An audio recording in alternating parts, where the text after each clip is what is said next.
Jusqu'à présent, je me suis toujours intéressé à la santé, aux moyens d'y parvenir, et je n'ai pas fait cas des maladies, des médicaments, de la médecine. Ce n'est pas mon métier, je ne suis pas compétent pour ça ni intéressé. Pour moi, c'est la santé d'abord.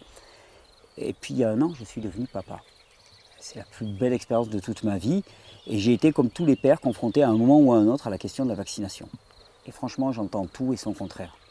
Cela va du discours classique sur l'évidence, le caractère absolument incontournable et anodin des vaccins, jusqu'aux témoignages les plus inquiétants, et ce particulièrement dans mon entourage. J'ai des exemples auprès de moi.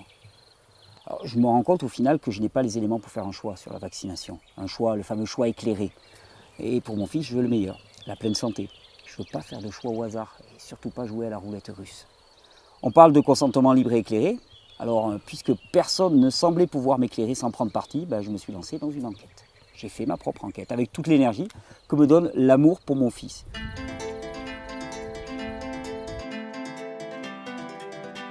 Et je voulais enfin savoir ce qu'il en était de la vérité sur la vaccination. Mon opinion, finalement, n'a aucune importance, et mes choix non plus. Ce que je veux, c'est donner à chacun des informations claires, rationnelles et basées sur des faits scientifiques, afin de pouvoir faire un choix éclairé. Je ne suis pas anti-vaccin, je suis pro-science, pro-santé publique, pro-enfant heureux et en bonne santé. Et donc, je vais poser des questions et essayer d'y répondre.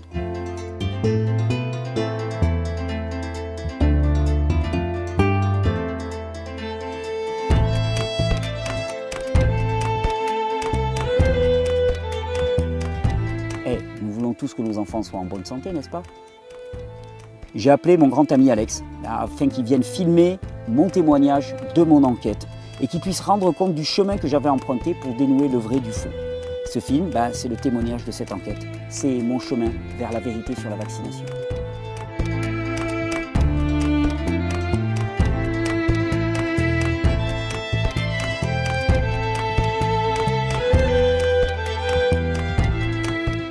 Salut Alex. Hello. On se retrouve pour un nouvel épisode. Ouais. Toujours aussi motivé. Ouais. Toujours un peu aussi... plus tard que ce matin. Un peu plus tard que ce matin. Et puis pour les gens qui regardent cette vidéo un peu plus tard, quelques jours après, puisqu'on va mettre un petit peu de décalage pour laisser à tout le monde le temps de digérer, parce que c'est beaucoup d'informations, je le sais. Et vraiment l'idée derrière le fait de divulguer, de partager toutes ces informations, qui ne sont pas cachées, je tiens à le préciser, il n'y a rien de spectaculaire dans ce que j'avance. J'ai juste pris Internet et je suis allé voir les sites de référence, que ce soit en termes de recherche scientifique ou même le site du CDC aux États-Unis, le site de l'OMS, de la FDA, de Food and Drug Administration, le site de Vaccination Info Service en France. Donc vraiment, c'est des choses qui sont accessibles, sauf que j'y ai consacré du temps. Et l'idée vraiment, c'est d'apporter, de faciliter l'accès à ce type d'informations pour des personnes qui n'auraient pas le temps que j'ai pu y consacrer. Donc c'est vraiment un facilitateur. J'invite tout le monde à aller vérifier. Encore une fois, je vais te donner ton petit dossier de presse d'une certaine manière. Aller vérifier, puisque en dessous de la vidéo, il y a le lien vers le téléchargement gratuit de ces documents-là, qui sont tous mes documents de travail avec toutes les études, en anglais et en français, avec tous les liens actifs. Donc il suffit de cliquer dessus, les gens peuvent aller dessus, peuvent comparer, peuvent étudier, pour voir un petit peu d'où viennent mes preuves. Je te le donne. C'est tes petits devoirs. Aujourd'hui, on va parler, je dirais qu'on approche de la fin. On n'est pas à l'avant-dernier épisode, on est à l'avant-avant-dernier épisode. D'accord.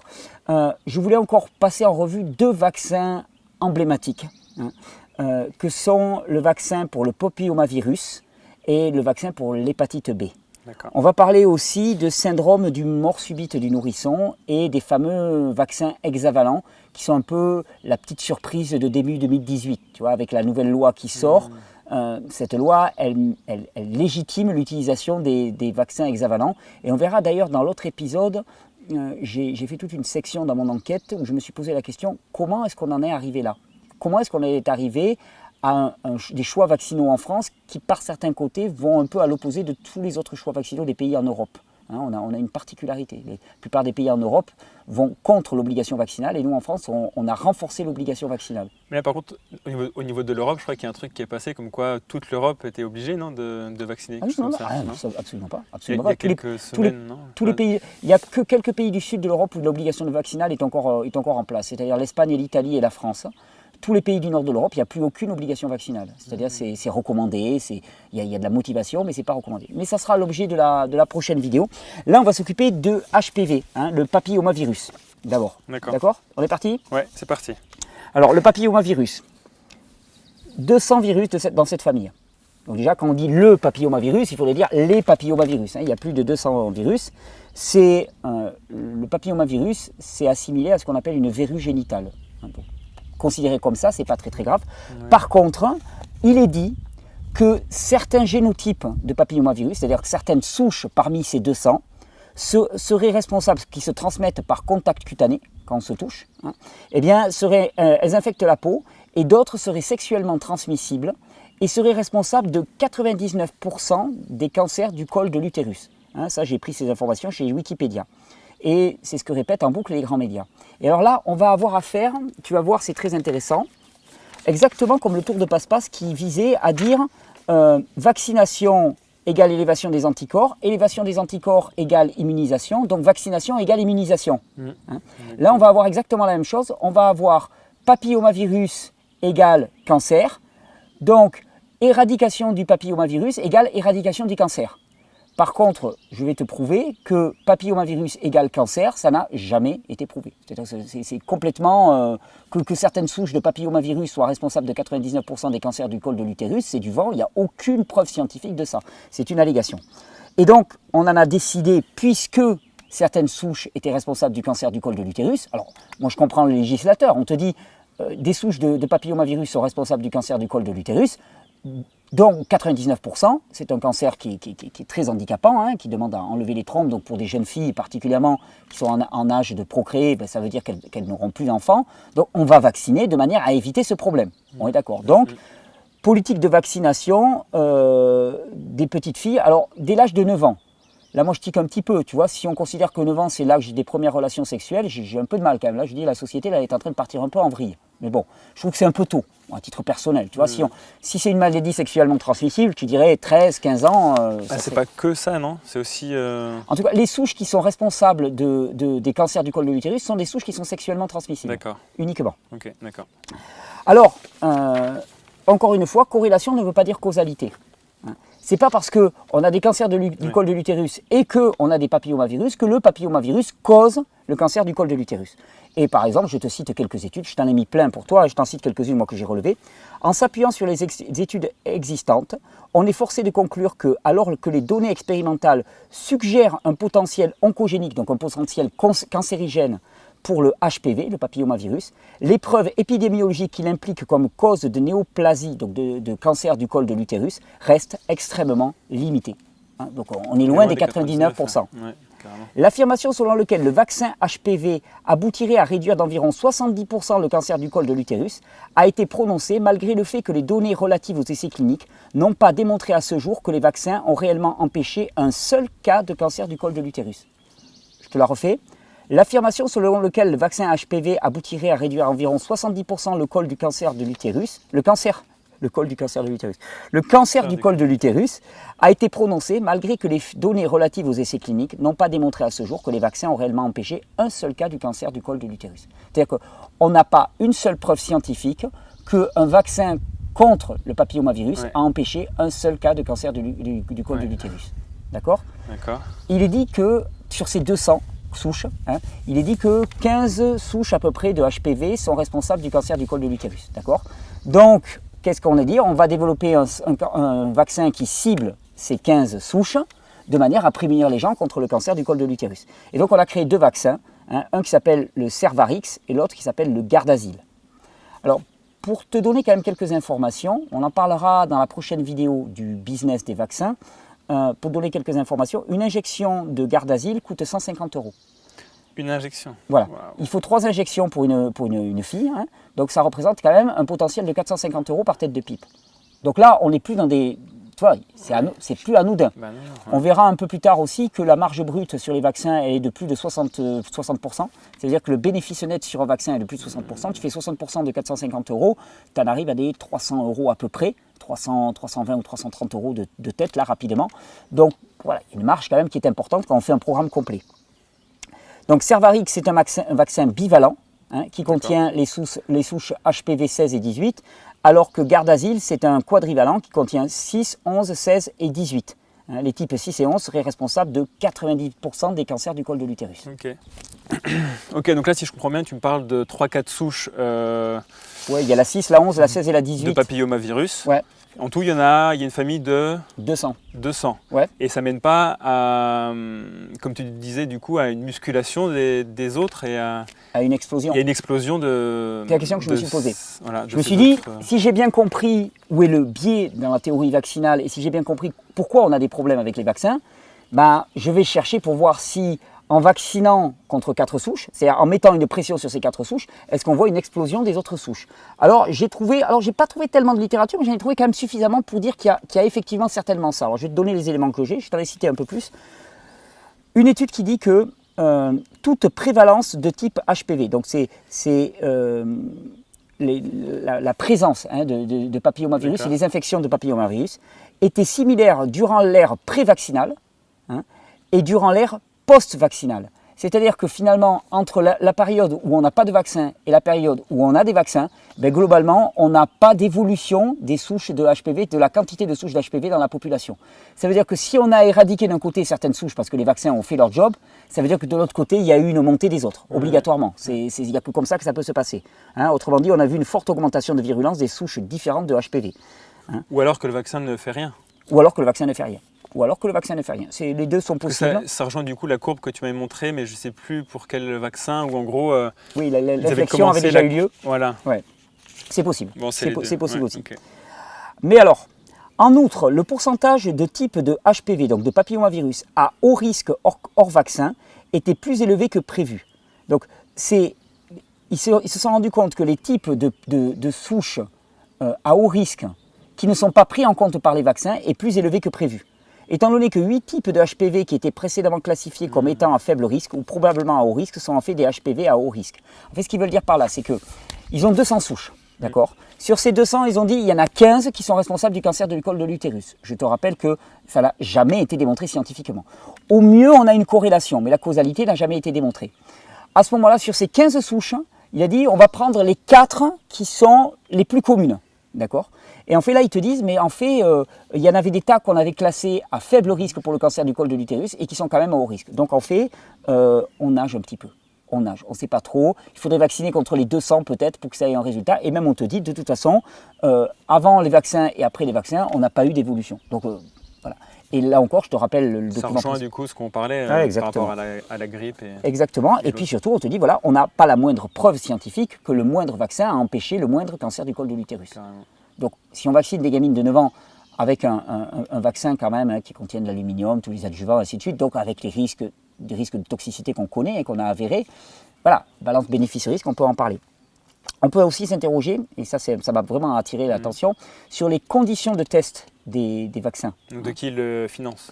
Les conditions de test, c'est-à-dire que pour qu'un vaccin soit mis sur le marché, il faut des tests de sécurité. D'accord. Dans les cas de tests de sécurité qui ont permis de la validation des vaccins HPV, de VPH, de papillomavirus humain, eh bien, sur 4 tests, 3 ont été réalisés par les fabricants des vaccins eux-mêmes. C'est Gardasil qui a été évalué par Merck. Et l'autre, je ne me souviens plus qui est-ce qu'il a évalué. Je ne me souviens plus quel est l'autre laboratoire. Je crois que c'est GSK qui produit l'autre, le Cervarix, mais je ne suis pas certain. Gardasil, c'est Merck. Et bien sûr, toujours pareil, le placebo n'était pas une solution saline. Le placebo était un vaccin de type hépatite B, c'est-à-dire contenant de l'aluminium. Et d'ailleurs, j'ai trouvé des études qui s'en offusquent. Une qui dit par exemple, le placebo qui servait de contrôle pour les études... Tiens, excuse-moi, je n'avais pas relancé ça.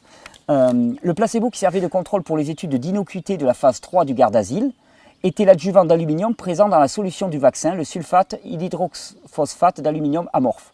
Le choix de l'aluminium qu'on contrôle dans les études sur les vaccins est contraire aux principes scientifiques sur les contrôles. Donc il y a quand même des chercheurs qui s'en offusquent, tout le monde ne mord pas à ça. Les gens ils disent, mais c'est pas normal quoi. Enfin, je veux dire, si tu veux faire un test de sécurité d'un vaccin, tu ne le fais pas avec un produit qu'on connaît déjà comme neurotoxique.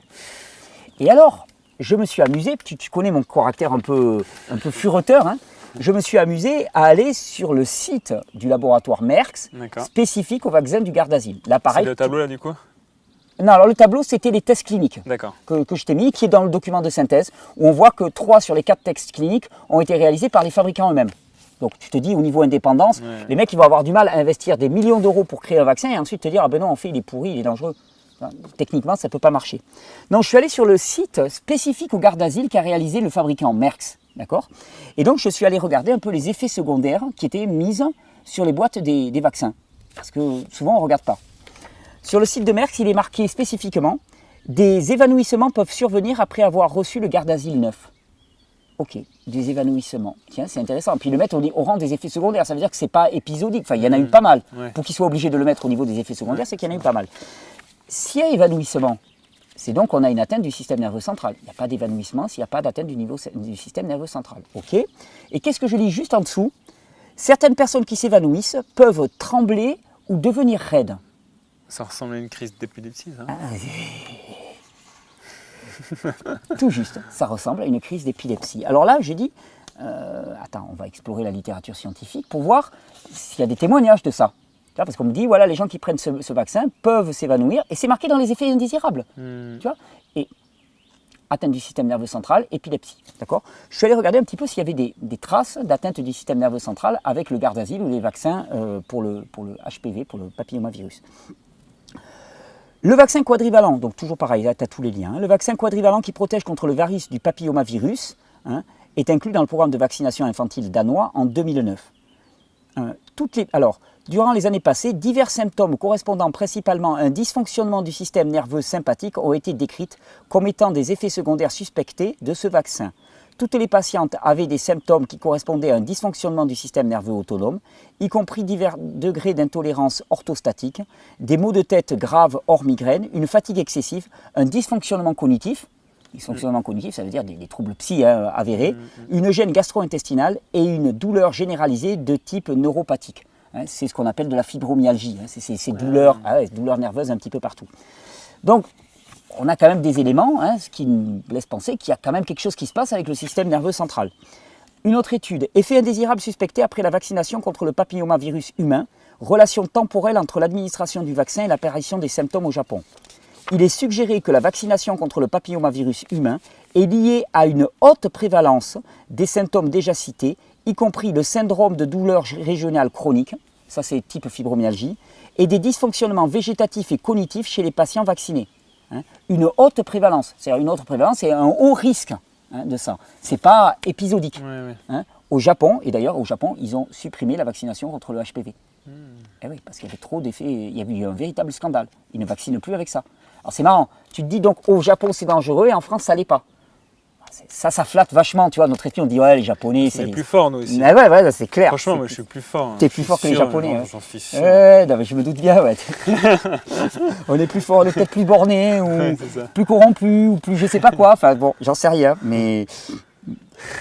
d'autres études. Le dysfonctionnement du système nerveux sympathique périphérique chez des adolescentes japonaises suite à l'administration du vaccin contre le papillomavirus humain. Encore une étude, je t'ai mis tout le descriptif. Alors, je me suis demandé, tiens, mais pourquoi est-ce que ça pourrait atteindre le système nerveux central? Quel pourrait être le mécanisme? Tu vois, ça c'est mon côté un peu chercheur. Je me suis dit, quel pourrait être le mécanisme? Et alors, je suis tombé rapidement sur des pistes qui me faisaient penser à ce qu'on appelle une attaque auto-immune. Et donc, je te cite une étude, par exemple, réactivité croisée potentielle entre la protéine du HPV-16 et les antigènes soudains associés à des décès.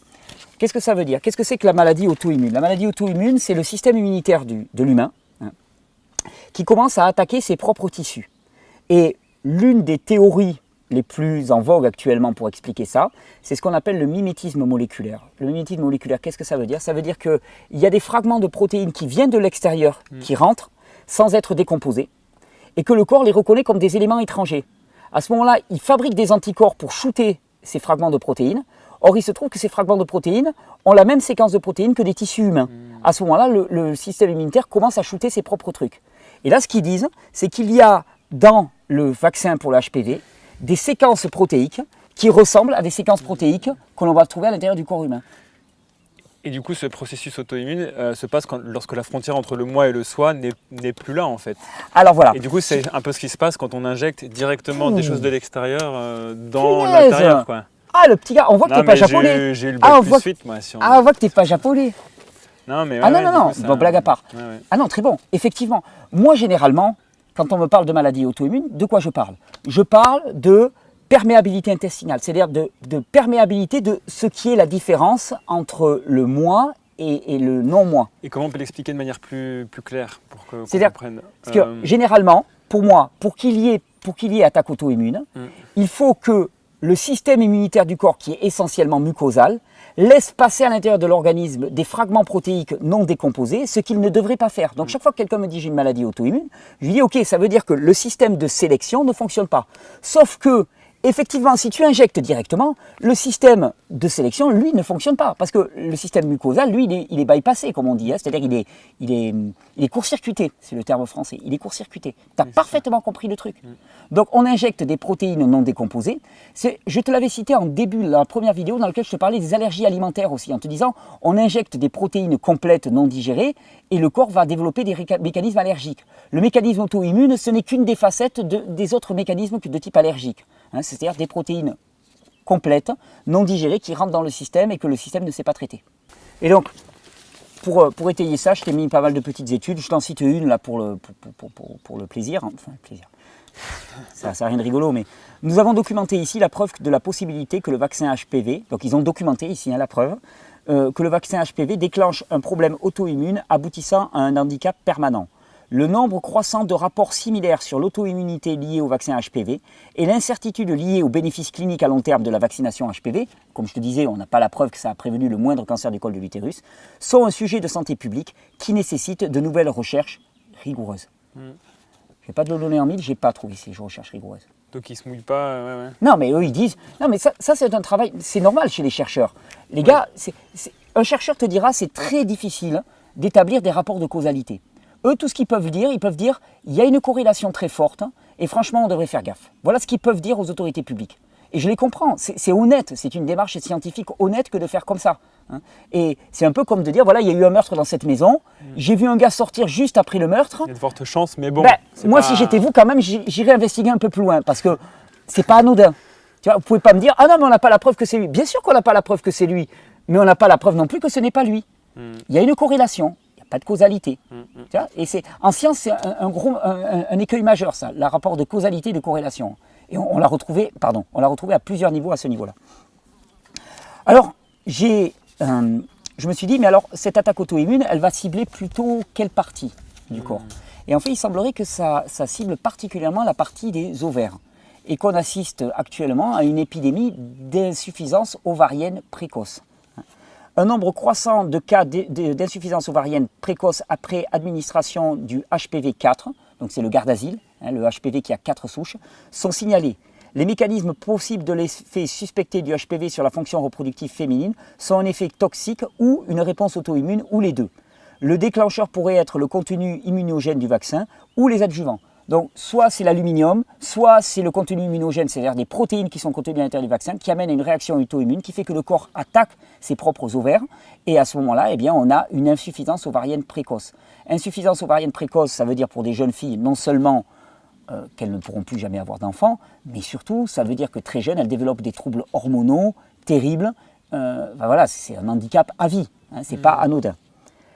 D'ailleurs, cette étude, elle conclut les principes de l'autorisation éclairée de la santé de la population et de la confiance envers les vaccins nécessitent des études soigneuses, rigoureuses et indépendantes, chose qu'on a difficile actuellement, pour établir l'innocuité ovarienne du HPV. Hein. Donc, moi je dis, ouais, ok, c'est exactement ça. Il faut les moyens de pouvoir faire preuve de consentement éclairé. Il nous faut des études rigoureuses et indépendantes, pas des essais d'innocuité qui sont réalisés par les fabricants avec des placebos qui sont des placebos de pacotille. Hein. Et si on veut résumer, on a un papillomavirus humain qui cause de manière assurée des verrues génitales. Ça, on en est certain. Le reste, on ne sait pas. On n'a aucune preuve. Hein. On a une grosse campagne qui a été liée pour allier le HPV au cancer du col de l'utérus, mais elle ne s'appuie sur rien, absolument sur rien. C'est creux, c'est vide, il n'y a pas de justification scientifique. Donc on peut annoncer n'importe quoi. Moi je peux dire, ah mais le papillomavirus est responsable de l'enrichissement soudain des personnes qui contractent le papillomavirus. Vive le papillomavirus. Je peux annoncer ce que je veux. Ouais. L'important c'est, tu vois, mon opinion n'a aucune importance. L'important c'est la vérité. Si j'arrive avec une bardée de documents qui prouvent que tous les gens qui ont contracté le papillomavirus se sont enrichis rapidement, on pourra dire, ok, il y a une forte corrélation. La causalité, on aura du mal à l'établir. Tu vois où je veux en venir? Oui. Donc, on a un vaccin qui a été évalué en le comparant à un placebo bourré d'aluminium. On a un vaccin qui ne qui n'a jamais prévenu le moindre cancer du col de l'utérus. On a un vaccin qui est suspecté avec une forte corrélation pour une insuffisance ovarienne précoce et d'ailleurs une attaque auto-immune sur les ovaires.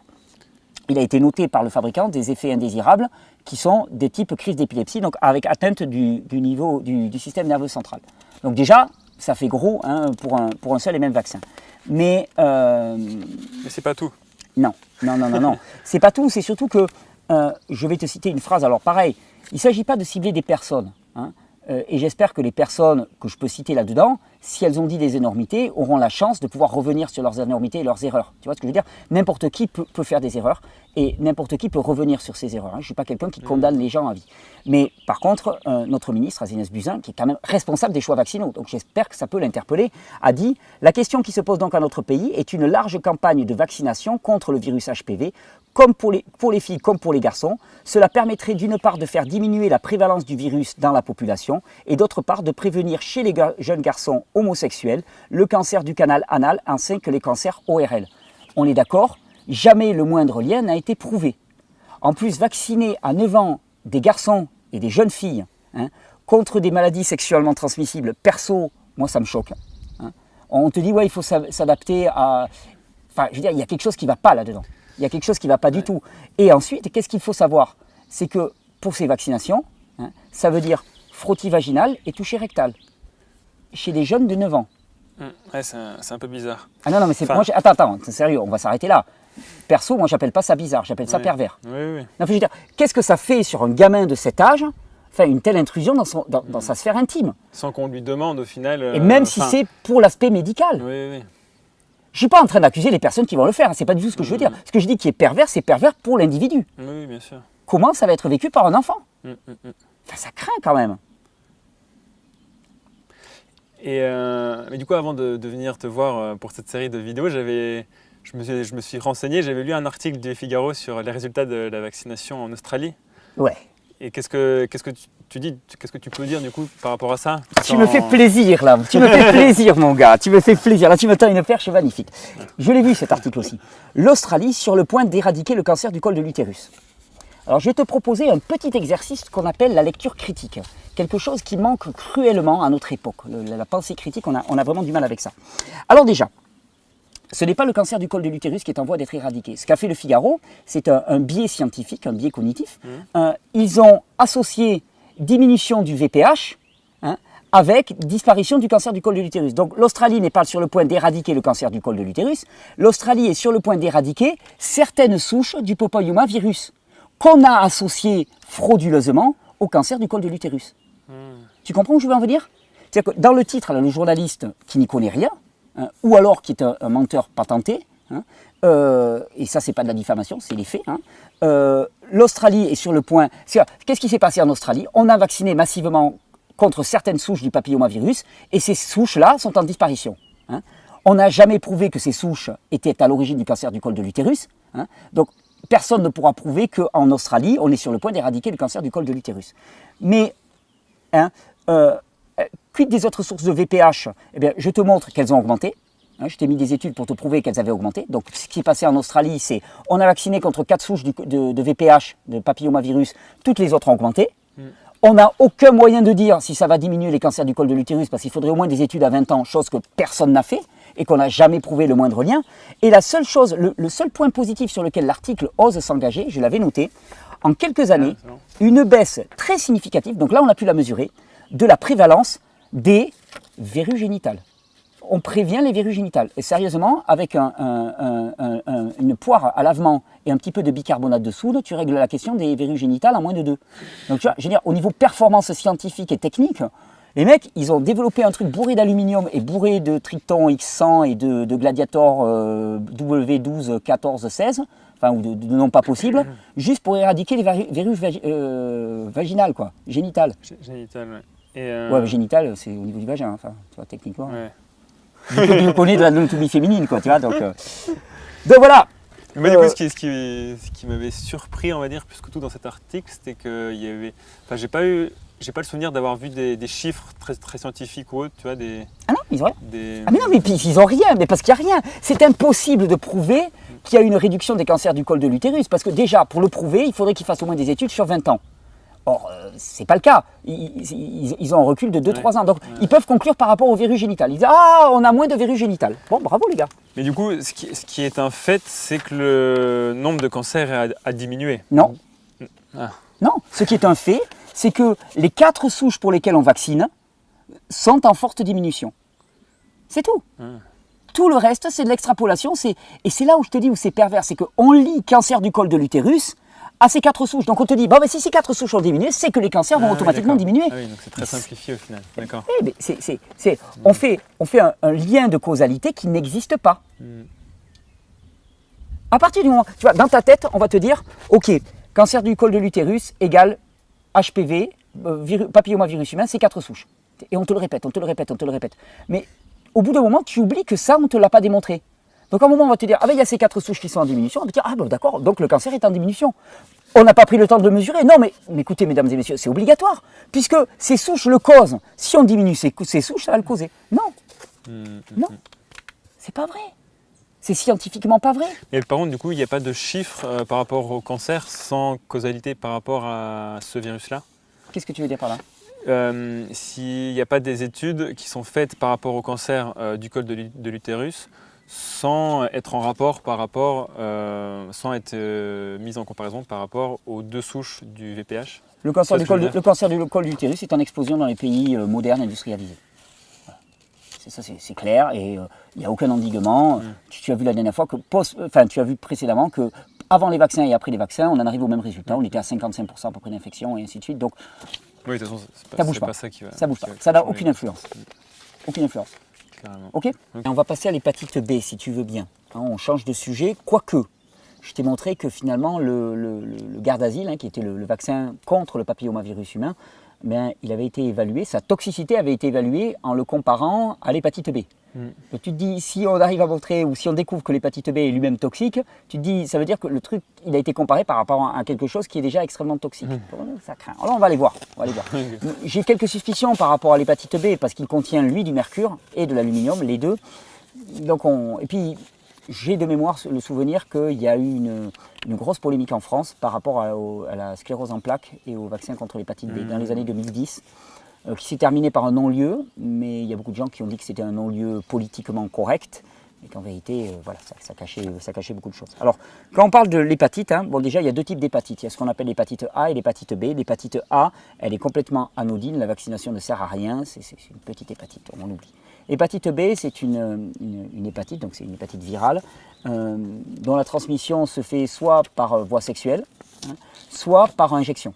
Okay. Donc globalement, ça va concerner dans notre population des personnes en âge d'avoir des relations sexuelles et des toxicomanes, globalement.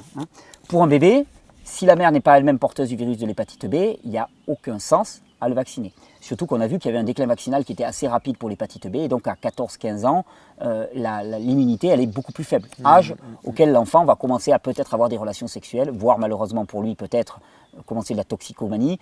En vérité, on a vu que pour l'hépatite B, les populations vraiment qui sont les plus touchées, c'est les 30-49 ans. Ça rassure, c'est-à-dire on ne commence pas à se shooter à 15 ans, c'est 30-49 ans. C'est vraiment les populations à risque, je vais te le montrer juste après. Alors, il y a déjà beaucoup de choses intéressantes sur le vaccin pour l'hépatite B.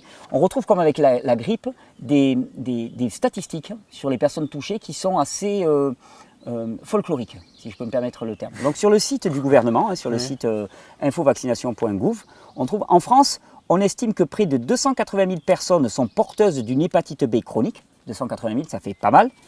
Et que chaque année, près de 1500 décès sont liés à l'hépatite B.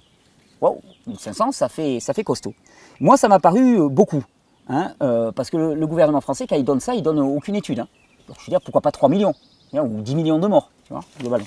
Donc je suis allé voir j'ai trouvé une étude qui a été réalisée en France par une équipe de chercheurs américains. Cause de décès chez les personnes atteintes d'infections chroniques suite à l'hépatite B. Étude sur des cohortes de population. Cette étude elle a été réalisée en France entre 1994 et 2009. Et cette étude, elle te dit, entre 1994 et 2009, 1117 personnes ont reçu un diagnostic d'infection chronique par le VBH. On est très loin des 280 000, on est à 1000 et quelques. Sur ces personnes, 136 sont mortes. Entre 1994 et 2009. 136 personnes, alors qu'on nous annonce 1500 décès par an. Ça paraît juste complètement délirant. Et les dates sont les mêmes, 94 et 2009. Ah ben l'autre, ils annoncent par an 1500 personnes. Là, on t'annonce entre 1994 et 2009, ce qui veut dire quand même en 9 et 6, 15, en 15 ans, 136 morts. Ouais, ok. Oui, donc dans tous les cas, il n'y a pas besoin de faire un gros calcul. Alors, moi, je suis allé voir, parce que ça me paraissait tellement énorme comme différence, je me suis dit, il y a un bug quelque part, tu vois, il y a quelqu'un qui s'est trompé dans les chiffres. Tu sais, je suis critique moi aussi, hein, tu vois, je ne saute pas sur les chiffres, je ne suis pas un anti-vaccination, je tiens à le préciser, je ne suis pas anti-vaccination. Si on me prouve que la vaccination est intéressante, mais franchement, je saute dessus. Moi, je veux le meilleur pour mes enfants. Alors vraiment, je cherche des solutions. On cherche juste à faire un geste en le comprenant, pas juste en suivant d'autres personnes. Il n'y a rien de plus que ça. J'ai des éléments qui ont attiré mon attention en me disant, quand on te dit que c'est inoffensif, c'est pas vrai. Je veux évaluer la balance bénéfice-risque pour savoir qu'est-ce que je fais. Ouais. Je n'aime pas jouer à la roulette russe, surtout quand il s'agit d'injecter quelque chose. On me donnerait quelque chose à avaler déjà, je dirais, le système immunitaire, il peut faire son job. Mais là, quand on injecte, tu n'as plus le choix. Le système immunitaire, il est court-circuité. Donc, je veux savoir. Donc, je suis allé sur le site du CDC, Center for Disease Control, aux États-Unis. Alors, aux États-Unis, on annonce chaque année 1800 morts. Alors déjà, je dis, bon, alors déjà, en France, on en annonce 1500. Ils sont 3 à 4 fois plus nombreux aux États-Unis. Donc déjà, ça ne colle pas. Il faut qu'ils se mettent d'accord, le gouvernement français et le gouvernement américain, au niveau de leurs chiffres, hein, parce que ça ne colle pas. On est des sociétés qui ont relativement le même niveau de développement. On devrait avoir, la plupart du temps, on a une proportionnalité entre les deux qui est totale. Donc là, déjà, en France, on devrait être plutôt à 360 morts par an, à peu près, hein, l'estimatif.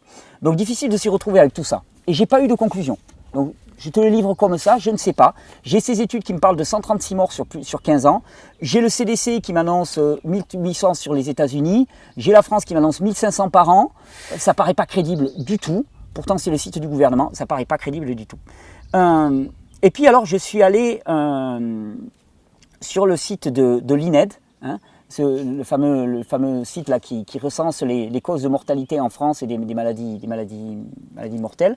Et avec le site de l'INED, je t'ai donné les chiffres et je t'ai donné les références, on est plutôt à entre 200 et 600 décès par hépatite virale par an. D'accord.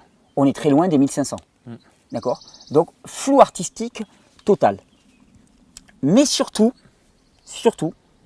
il y a une chose qui a vraiment été très intéressante. Et là, ce qui a attiré mon attention, c'est d'abord les statistiques de Christophe Jarry, dont je t'ai parlé là précédemment, qu'il m'a envoyé. Puis après, je suis allé vérifier moi-même. Je te donne tous les chiffres et toutes les stats là-dedans. Elles ne sont pas dans ce document, mais je te les donne toutes là-dedans. On a vu, quelque part, il y a eu une sorte de transfert. On est passé d'hépatite aiguë à des hépatites chroniques. Le nombre d'hépatites totales, je mettrai à l'écran la courbe, le nombre d'hépatites totales est en explosion et ne cesse d'augmenter. Les hépatites aiguës, depuis l'apparition du vaccin, elles sont en chute. Les hépatites chroniques sont en élévation. Qu'est-ce qui fait la différence entre une hépatite aiguë et une hépatite chronique? C'est sa durée. Si tu fais une hépatite et qu'elle ne dure pas longtemps, c'est une hépatite aiguë. Si tu fais une hépatite et qu'elle dure plus longtemps, c'est une hépatite chronique. Donc globalement, grâce à la vaccination, on est passé d'hépatites qui ne duraient pas longtemps à des hépatites qui duraient longtemps. Ouais. C'est pas même à vie, en fait. Oui. Chronique, c'est à vie, non? Si tu changes rien de ta vie, ou ton mode de vie, ou tout ça, ou de la cause, quoi, en gros, c'est à vie, quoi. C'est à vie. Je montre la courbe avec les inflexions, hein, c'est des courbes qui viennent de l'INED, donc qui démarrent en 1930, donc on voit que les hépatites ont commencé à augmenter. Et effectivement, les hépatites aiguës ont vraiment diminué, par contre les hépatites chroniques ont... Donc, qu'est-ce qu'on peut en déduire? Moi, ce que j'en déduis certainement, c'est que lié à la vaccination, on a eu un changement des souches. C'est-à-dire que tu as d'autres souches, des souches qui conduisent, voilà, plus coriaces et puis qui s'installent de façon plus chronique. J'ai pas les preuves, hein, mais c'est la meilleure explication que je trouve. C'est la plus logique par rapport à tout ce que j'ai vu au niveau viral. Et combien d'injections vaccinales du coup de l'hépatite ont été faites pour que ça se mute en une maladie chronique? J'en ai aucune idée. On ne sait pas trop ça. Non, le vaccin il a été introduit. Le vaccin contre l'hépatite B a été développé en 1981. Et je pense qu'il a été, j'ai plus les chiffres quand est-ce qu'il a été rendu obligatoire, mais c'est vraiment dans les années 2000 qu'on a envoyé le paquet là-dessus. Hein. Et on voit que les hépatites chroniques, elles commencent à vraiment exploser à partir des années 1995-2000. D'accord. Donc c'est là où on a les deux courbes. Si tu veux, on a la courbe des hépatites aiguës qui croise la courbe des hépatites chroniques. D'un seul coup, il y en a une qui monte et il y a l'autre qui descend. Elles se disent bonjour là, mais elles prennent le relais, elles se passent la main. Donc la meilleure explication, c'est le virage le changement de souche virale, il me semble. Ouais. Et pour rappel, le vaccin contre l'hépatite B contient environ 25 microgrammes de mercure. D'accord ? C'est ce qui explique peut-être ce que j'ai découvert par la suite, c'est-à-dire le lien qu'il y a entre troubles neurologiques et injection de vaccins contre l'hépatite B. Alors, il y a eu une grosse polémique en France par rapport à la sclérose en plaques, qui a abouti sur un non-lieu, mais techniquement, de ce que j'en ai lu, c'est plus de la politique. Je te cite les quelques études scientifiques en lien avec cette histoire. Évolution de la sclérose en plaques en France depuis le début de la vaccination contre l'hépatite B. Les chiffres disponibles en France montrent donc un signal statistique certain en faveur d'un lien causal entre la vaccination contre l'hépatite B et l'apparition de la sclérose en plaques, avec une corrélation maximale dans les 2 ans qui suivent l'immunisation. Et c'est là où c'est compliqué, parce que, comprends bien, sclérose en plaques, qu'est-ce que c'est que la sclérose en plaques ? Cette maladie qu'on appelle la sclérose en plaques se traduit par ce qu'on appelle une démyélinisation. Toutes les fibres nerveuses du système nerveux volontaire, celui qui nous permet de bouger, faire ce qu'on veut, quoi. Voilà, exactement, elles sont enrobées d'une gaine de myéline. Cette gaine de myéline, elle permet une conduction nerveuse beaucoup plus rapide. Et la sclérose en plaques, c'est une attaque dont certains disent qu'elle est auto-immune. En tout cas, c'est une disparition de la gaine de myéline. Cette disparition, elle met du temps. Si c'est le vaccin à l'hépatite B qui cause ça, il est certain que ça n'apparaît pas dans les jours qui suivent. Ça peut mettre 1 an ou 2 ans. C'est très difficile d'établir une causalité dans ces cas-là. Par contre, cette étude, elle dit les chiffres disponibles sont un signal statistique. Un signal statistique, c'est pas n'importe quoi. Ça correspond à vraiment une occurrence relativement forte. Quand on parle de signal statistique, c'est-à-dire qu'il y a des éléments suffisamment probants. Un signal statistique certain en faveur d'un lien causal entre la vaccination contre l'hépatite B et l'apparition de la sclérose en plaques, avec une corrélation maximale dans les 2 ans qui suivent l'immunisation. J'ai une autre étude, par exemple, qui s'appelle « Étude cas témoins des événements indésirables auto-immunes graves suite à la vaccination contre l'hépatite B ». Et cette étude, elle conclut qu'il y a 5 fois plus de risque de sclérose en plaques, 14 fois plus de risque pour la névrite optique, et dans les 2 cas, c'est atteinte de la gaine de myéline. 9 fois plus de risque pour le lupus érythémateux, qui est une maladie auto-immune aussi, 18 fois plus pour l'arthrite rhumatoïde, et ainsi de suite pour les personnes qui ont eu une vaccination. Donc, une vaccination à l'hépatite B. Donc, effectivement, il y a quelque chose qui se passe, et certainement avec le mercure. Donc c'est pas bidon, il y a vraiment un lien entre les deux. La conclusion d'une étude que je cite, ces résultats correspondent à l'hypothèse selon laquelle l'administration du vaccin recombinant contre l'hépatite B est associée à un risque accru de sclérose en plaques et remet en question l'idée selon laquelle la relation entre le vaccin contre l'hépatite B et le risque de SAP est bien compris. On ne le comprend pas. SEP, c'est sclérose en plaques. On ne le comprend pas. Et d'ailleurs, il y a une autre maladie qui s'appelle le syndrome de Guillain-Barré, qui lui aussi se traduit par une démyélinisation. Donc je me suis amusé à aller voir. Je suis allé voir si on trouvait, tu vois, dans les études scientifiques, j'ai tapé hépatite B, syndrome de Guillain-Barré, puis PubMed par exemple, qui est un portail de publication scientifique. Tu vois, moi je vais à la pêche comme ça, tu vois, je tape des mots-clés et puis je vois ce que ça donne. Et j'ai trouvé, plusieurs occurrences. J'en ai trouvé plusieurs que je t'indique, ouais, tu regardes où on en est. Je regarde plusieurs que je t'indique, je t'ai mis des études là-dedans, je ne vais pas les citer parce que ça va devenir un peu lassant. J'ai trouvé aussi des liens avec des formes d'arthrite chronique. Cette étude a révélé que les vaccins pour adultes contre la rubéole et l'hépatite B étaient statistiquement associés à l'arthrite chronique qui a persisté pendant au moins 1 an. L'étiologie pour ces réactions indésirables pourrait concerner des mécanismes auto-immunes. En outre, aucun parti pris potentiel dans les taux de signalement de réactions indésirables au VAERS n'a été observé. Mais du coup, c'est toujours la même chose au final. Est-ce que s'il y a plus de bénéfices que de risques, on pourrait se dire pourquoi pas ? Oui, c'est toujours la question de la balance bénéfice-risque. Alors avec la limite, ce que je te donnais précédemment, c'est que même s'il n'y en a qu'un sur 1000, si c'est toi ou si c'est ton gamin, tu vas voir que la balance bénéfice-risque, tu vas l'évaluer autrement.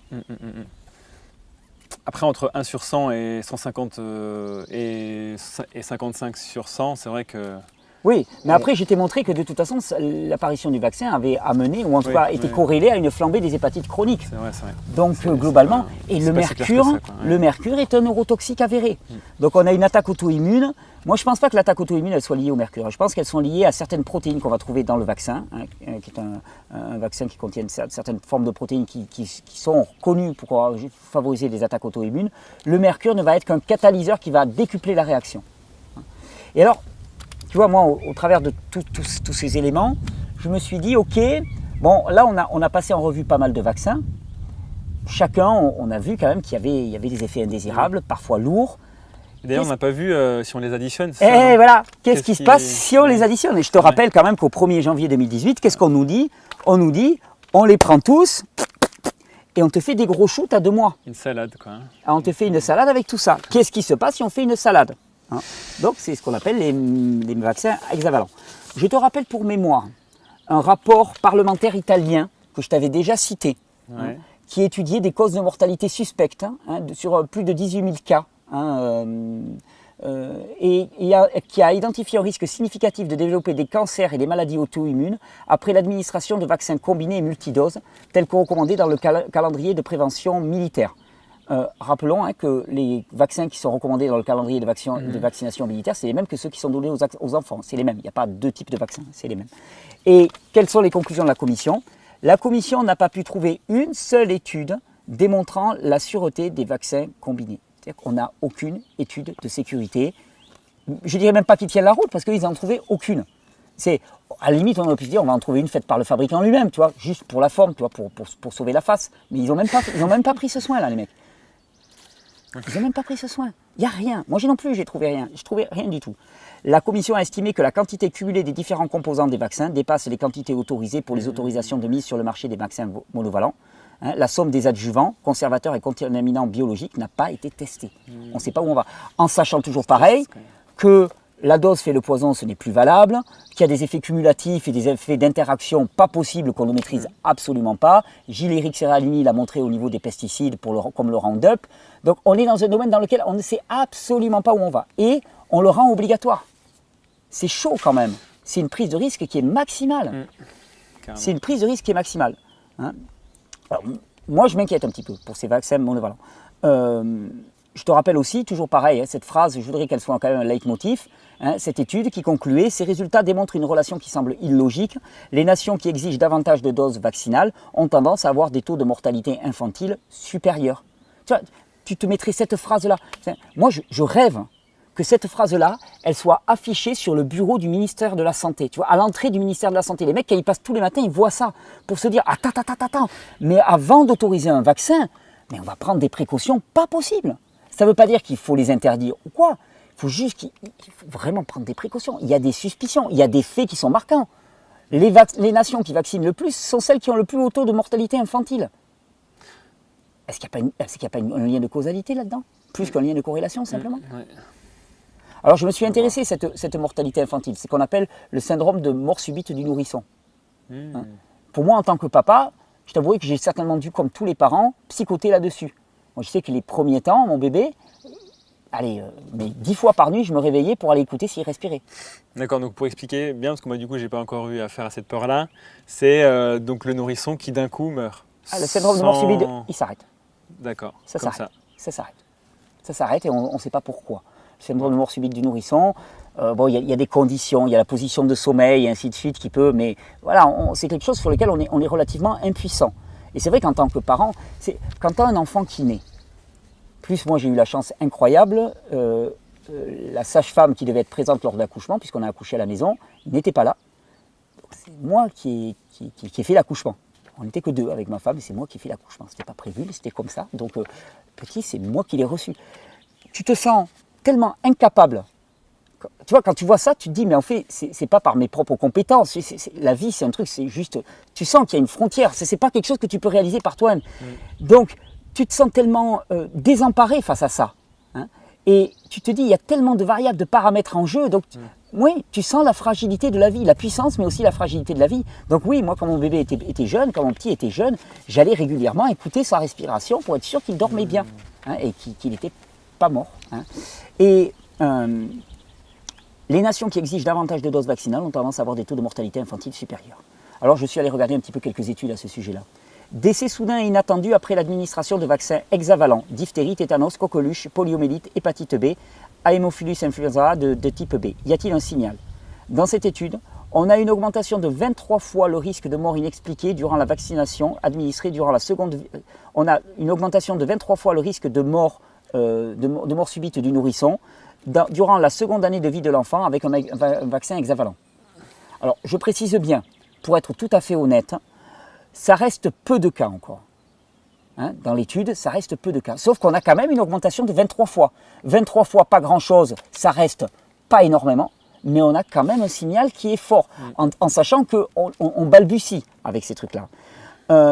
Autre chose, quand même beaucoup plus intéressant, cas inexpliqué de mort subite du nourrisson après administration du vaccin hexavalent. Tu te souviens l'interview de ce médecin légiste allemand que je t'avais passé durant la première, dans lequel il disait on a vu un truc qui n'est pas normal. Il a contracté ses collègues, il parlait d'asphyxie, des bébés qui sont asphyxiés. Et il dit ils n'ont pas été asphyxiés volontairement, il y a une asphyxie au niveau du cerveau.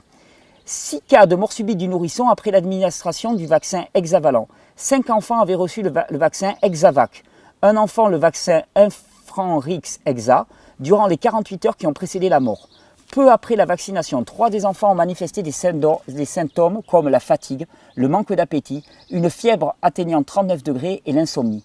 Tous ces enfants sont morts sans explication 1 ou 2 jours après la vaccination. Tous ces enfants avaient un œdème cérébral extraordinaire qui les rendait exceptionnels par rapport aux autres cas de mort subite du nourrisson. J'ai vu un témoignage sur internet qui m'a profondément bouleversé. Quand tu es parent, tes enfants c'est tout pour toi. Enfin, en tout cas, moi je peux en témoigner et tous les parents pourront en témoigner. Et une maman qui témoignait comme ça, elle avait des triplés. Elle avait accouché de triplés. Les 3 ont été vaccinés le même jour à l'âge de 1 an et demi. La nuit suivante, il y en a 2 qui sont morts de syndrome du morceau. Non, c'est pas à 1 an et demi, c'était à 3 mois pour l'hépatite B. Il y en a 2 qui sont morts de syndrome de mort subite du nourrisson. Au niveau statistique, c'est pas possible qu'il y en ait 2 en même temps. Et le 3e a eu un accident qui l'a conduit à l'hôpital durant cette nuit-là. Il est parti en réanimation et il s'est relevé avec des séquelles extrêmement graves. Et la mère, elle disait, on ne peut pas me dire que c'est le fruit du hasard. C'est pas possible. Sur 3 enfants, c'est juste pas possible. C'est vraiment terrible. Donc oui, je dis, il y a des suspicions, il y a des choses. Et donc, l'étude concluait, nous avons signalé ces 6 cas à l'intention directe comme étant un effet indésirable grave potentiel de la vaccination. Jusqu'à présent, il n'y a aucun moyen de prouver que des morts de nourrissons ont été causées par la vaccination par les vaccins hexavalents. Donc la relation entre les vaccins et la mort de ces enfants doit rester incertaine. Néanmoins, nous pensons qu'il est important d'informer les médecins et les pédiatres qui vaccinent et les parents concernant les complications mortelles possibles après application des vaccins hexavalents. On ne va pas du tout dans le sens d'une obligation de vaccination. Là, on va dans le sens d'une information. Tu verras que lors du prochain épisode, on va parler de comment est-ce qu'on en est arrivé en France à l'obligation. On arrive à l'obligation en France alors que tous les signaux nous disent au contraire, les gars, freinez. Les chercheurs ne disent pas arrêtez la vaccination. Ils disent attention, on a des signes qui sont inquiétants. On s'arrête, on réfléchit, on fait une pause et on prend le temps d'étudier ça. Mort subite du nourrisson suite à l'administration du vaccin hexavalent. Cette étude ne prouve pas la relation causale entre le vaccin hexavalent et la mort subite du nourrisson. Cependant, nous formulons l'hypothèse que des composants du vaccin pourraient avoir un rôle direct dans le déclenchement d'un effet létal chez les bébés vulnérables. Qu'est-ce que c'est qu'un bébé vulnérable? Tu vois, tout ça, ça demande à être déterminé. Comment est-ce qu'on détermine qu'un bébé est vulnérable? Parce que si on sait ce que c'est qu'un bébé vulnérable par rapport à ces vaccins, on va pouvoir dire tel bébé on le vaccine à 2 mois, tel bébé on ne le vaccine pas. On ne prend pas ce risque. On n'a aucun moyen. Nous, qu'est-ce qu'on fait? On appuie sur l'accélérateur. Moi, ça m'inquiète. Ça m'inquiète sérieusement.